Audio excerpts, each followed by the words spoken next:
Hello friends, welcome to Radhika classes. Radhika classes में आज हम शब्द का भाग 4 डिस्कस करेंगे। कल हमने शब्द का भाग 3 डिस्कस किया था।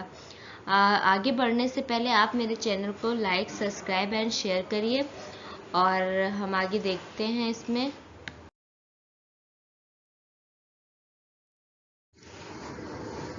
आज हम देखेंगे अर्थ के आधार पर संज्ञा के भेद। तो अर्थ के आधार पर संज्ञा के 4 भेद होते हैं।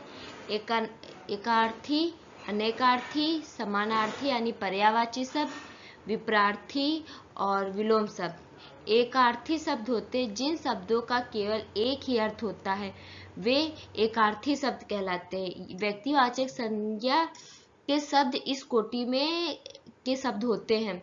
देखो, जिन शब्दों का केवल एक अर्थ हो, कोई और अर्थ उसका निकले ही ना, वे एक अर्थी शब्द होते हैं। जैसे गंगा, गंगा का गंगा ही रहता है। पटना, पटना का पटना ही रहता है। जर्मन, जर्मन एक लैंग्वेज है, जर्मनी रहता है। राधा, मार्च आदि अनेकार्थी शब्द होते हैं। जिन शब्दों के एक से अधिक अर्थ हो उन्हें एक अनेकार्थी शब्द कहलाते हैं। जैसे हार, गले की माला, पराजय, कनक, कनक का सोना, धतूरा, कर, हाथ, टैक्स, अर्थ, प्रयोजन, धन, ये इतने प्रकार। तो ये एक अर्थी और अनेकार्थी आपको समझ में आए होंगे। अब हम आगे देखते हैं समानार्थी। समानार्थी पर्यायवाची शब्द। हिंदी भाषा में अनेक शब्द ऐसे हैं जो समान अर्थ देते हैं, उन्हें समानार्थी या पर्यायवाची शब्द कहते हैं। जिनके अर्थ समान होते हैं, कोई अंतर नहीं होता। जैसे आकाश का नभ, गगन, आसमान, सूर्य, भानु, रवि, भास्कर। सूर्य को चाहे आप भानु कह लीजिए, रवि कह लीजिए, भास्कर कह लीजिए। बादल, मेघ, जलद, वरिध, फूल, पुष्प, सुवर्ण, प्रसून, ये सब जो है समानार्थी होते हैं। फिर फोर्थ देखते हैं विपरार्थी शब्द यानी विलोम शब्द। जो शब्द विपरीत अर्थ का बोध कराते हैं, विपरार्थी या विलोम शब्द कहलाते हैं। जैसे जय का पराजय, सच का झूठ, पाप का पुण्य, दिन का रात। तो आप इन दोनों को समझ गए होंगे। तो देखिए, जो है पर्यायवाची से एक जैसे होते, विलोम विपरीत होते हैं। तो आगे हम इसमें देखते हैं। अब हम डिस्कस करेंगे संज्ञा। जैसे कल मैंने विकारी या विकारी पढ़ाया था, उसमें मैंने बताया था कि विकारी के भाग जो बताए थे उनमें से ये था संज्ञा, सर्वनाम, क्रिया, विशेषण, ये सब थे। तो उसमें से एक हम आज संज्ञा डिस्कस करेंगे। तो संसार की सभी ज्ञात वस्तुओं का नाम संज्ञा है। छोटी सी डिफिनेशन है समझने के लिए। जैसे मिठास, लोहा, परिवार, लड़का आदि। संज्ञा के भेद। कांता प्रसाद के अनुसार संज्ञा के 3 भेद होते हैं: व्यक्तिवाचक संज्ञा, भाववाचक संज्ञा, जातिवाचक संज्ञा। लेकिन अर्थ के आधार पर संज्ञा के 5 भेद हैं: व्यक्तिवाचक संज्ञा, जातिवाचक संज्ञा, द्रव्यवाचक संज्ञा, समूहवाचक संज्ञा, भाववाचक संज्ञा।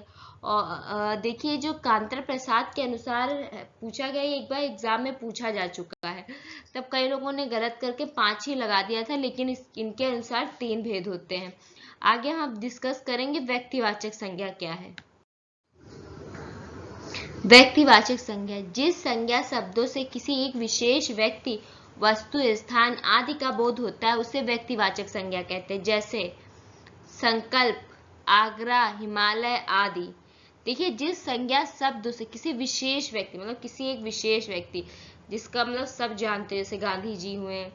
वे वस्तु, स्थान, कोई विशेष वस्तु, कोई विशेष स्थान आदि का बोध हो, इसकी पहचान क्या? व्यक्ति का नाम, जैसे महात्मा गांधी, जवाहरलाल नेहरू। शहरों के नाम, युद्धों के नाम, जैसे प्लासी का युद्ध, ये सब। पर्वतों के नाम, जैसे हिमालय। और देश के नाम आदि जो है व्यक्तिवाचक संज्ञा के अंतर्गत आते हैं। फिर हम देखते हैं आगे जातिवाचक संज्ञा। जिन संज्ञा शब्दों से वस्तु या व्यक्ति की संपूर्ण जाति का बोध हो उसे जातिवाचक संज्ञा कहते हैं। जैसे फूल, फूल में सब आ जाते हैं फूल के, गुलाब का, कमल का, ये इसकी जाति है फूल। स्थान, स्थान सब आ गए कि उसकी मेन जाति क्या है? स्थान। नदी, नदी में गंगा, यमुना, सरस्वती सब आ गई, लेकिन उसकी जाति क्या है? नदी। तो जैसे एग्जाम्पल है, नदी पहाड़ से निकलती है, गंगा हिमालय से निकलती है। पहचान, संबंधों के नाम, पदों के नाम, प्राकृतिक तत्वों के नाम, पशु पक्षियों के नाम आदि जो है हमारे जातिवाचक संज्ञा होता है। एग्जाम्पल वही है जो मैंने अभी ऊपर आपको बताए थे। फिर आगे हम देखते हैं द्रववाचक संज्ञा। जिन संज्ञा शब्दों में नाप तौल का अनुभव हो उसे द्रववाचक संज्ञा कहते हैं। मतलब जिससे जो है हमें नाप तौल का पता चले, जैसे धातु के नाम, अनाजों के नाम, पदार्थों के नाम, द्रव के नाम, द्रव पदार्थों के नाम आदि जो होते हैं द्रववाचक संज्ञा होते हैं। तो इतना आपको 3 ये समझ में आ गया होगा। अब हम आगे देखते हैं। 4 हमारा समूहवाचक संज्ञा। जिन संज्ञा शब्दों से व्यक्ति या वस्तु के समूह का बोध हो उसे समूहवाचक संज्ञा कहते हैं। जैसे व्यक्तियों का समूह, परिवार, कक्षा, सभा, दल, परिषद, सेना, मेला आदि। वस्तुओं का समूह, गुच्छा, ढेर, कुंज। कुंज का मतलब होता है किरणों का समूह। तो इसमें हमें ग्रुप के उसमें अकेले कोई चीज नहीं होती। जैसे परिवार, तो परिवार एक व्यक्ति से नहीं बनता। कक्षा एक व्यक्ति से नहीं बनती। सभा एक व्यक्ति से नहीं बनती। ये सब कई व्यक्तियों का समूह होता है तब तैयार होती है। फिर आगे देखते 5 हमारा है भाववाचक संज्ञा। जिस संज्ञा शब्द से व्यक्ति, पदार्थ के गुण, दोष, अवस्था का बोध हो उसे भाववाचक संज्ञा कहते हैं। जैसे मित्रता, शत्रुता, बुढ़ापा, मोटापा, बचपन, मिठास, मानवता, हरियाली, सुंदरता, सौंदर्य, धैर्य, कड़वापन आदि। तो ये सब हमारे भाववाचक संज्ञा है। मतलब इनमें ये होता है कि भाव, इससे हमारा भाव, हमें किसी का गुण पता चलता है तो हम उससे भावात्मक रूप से अटैच। दोष होता है उससे हम, जैसे मित्रता है एक भाव है, शत्रुता भी एक भाव है, मोटापा, बुढ़ापा, बचपन ये सब एक भाव है। तो ये आपको संज्ञा के 5 प्रकार मेरे हिसाब से समझ में अच्छे से आ गए होंगे। कोई डाउट या कुछ है तो जो है आप इसको हम मुझसे कमेंट बॉक्स में पूछ सकते हैं। अब हम आगे बढ़ते हैं। अब हम देखते हैं व्यक्तिवाचक संज्ञा से जातिवाचक संज्ञा में परिवर्तन। जिन व्यक्तिवाचक संज्ञा शब्दों से जाति विशेष का बोध हो जातिवाचक संज्ञा कहलाते हैं। मतलब उस जो है जाति, किसी विशेष जाति का प्रयोग। जैसे देश को हानि जय चंदों से है। हमारे देश में हरिश्चंद्रों की कमी नहीं। हरिश्चंद्र एक व्यक्ति थे लेकिन वो किस लिए फेमस थे? उन सत्य बोलने के लिए। तो एक जो है उनकी एक जाति बन गई कि जो सच बोलेगा वो हरिश्चंद्र कहलाएगा।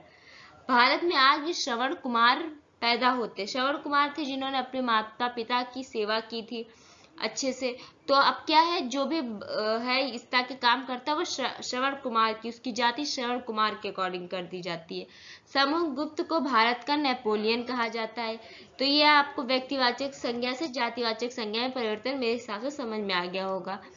अब आगे देखते हैं जातिवाचक संज्ञा से व्यक्तिवाचक संज्ञा में परिवर्तन।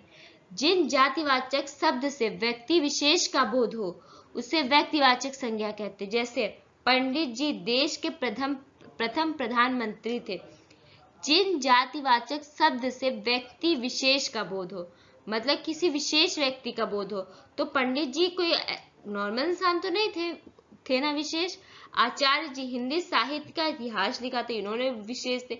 नेताजी ने जय हिंद का नारा दिया था। तो ये सब लोग विशेष व्यक्ति थे।